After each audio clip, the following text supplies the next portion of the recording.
week, I want to focus on two things. The first is Guardian Angels Medical Service Dogs. When founded 12 years ago, U.S. military and first responders were experiencing a suicide rate of 21 per day and a divorce rate of 90%. In the 12 years since it began, 384 dogs have been provided, and among the recipients, since receiving their dog, there have been no suicides and no divorces. Sounds miraculous? Well, it's not. These dogs go through a 2-year training program so highly specialized that they are registered as medical devices, and their impact is as instantaneous as walking out of the hospital after an outpatient procedure. In fact, the stories of a recipient who had been unable to leave their room for months at a time, who after receiving their dog went to the grocery store with only their dog that day, are not uncommon.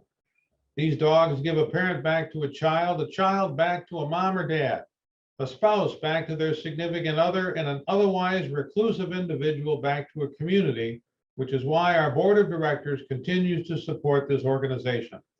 Over the last several years, your association, through the generous contributions of its members and the public, have been the primary fundraisers for 5 dogs. Named after Grosse Pointe, our first was GP. Then came Mac, named for Macomb County, followed by Sterling for Sterling Heights, Harper for Harper Woods, and most recently, fundraising for our 5th dog, Shelby, named after Shelby Township, was completed. The cost to raise, train, and pair these dogs with a worthy recipient is approximately $25,000, and all the dogs are provided at no cost to the recipient. What better way to say thank you to those who sacrificed so much so we could live our lives as we do? This brings me to my ask. We are currently raising funds for our 6th dog, named after our 2016 president, Judy Barker, a proud champion of our support for Guardian Angels Medical Service Dogs. And so far, 121 individuals and businesses have raised over $14,000 for Barker. This leaves a remainder to complete our funding of a little less than $11,000.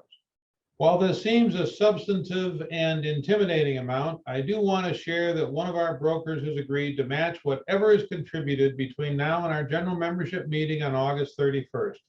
The amount needed is equal to approximately $100 per brokerage, $400 per corporate partner company, or $130 per affiliate, or yet again, $6.50 per member.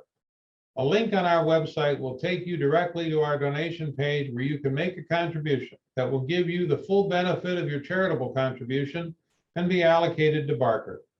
Next, as we approach the end of the first half of the year, discussions about volunteers, committees, and leadership are starting to occur. This brings me to the second part of today's video. Over 48 years of voluntary service within NAR, yes, I still continue to do it, I have observed a serious affliction that seems to beset associations and its volunteers called associationitis. Obviously, it is a self-invented diagnosis, but I think all are aware of the symptoms. These include reluctance to make calls to strangers, intimidation at the idea of walking up to strangers and introducing yourself, sitting and waiting for the phone to ring, thinking an email or text is communication. In sales, some refer to these as hatching a desk or clerking. What is interesting is that in an industry populated by people who are required to sell to earn a living, and generally includes the opposite of all that's above, as soon as many become volunteers, these are the exact behaviors they exhibit. So as the year progresses, if you think you are resistant to this malady, please consider becoming part of our volunteer team. Information about our volunteer opportunities are available on our website. I want to thank you for your time. Please consider a contribution to Barker and joining our volunteer workforce. Until next week, be productive, successful, and profitable, and as always, be safe.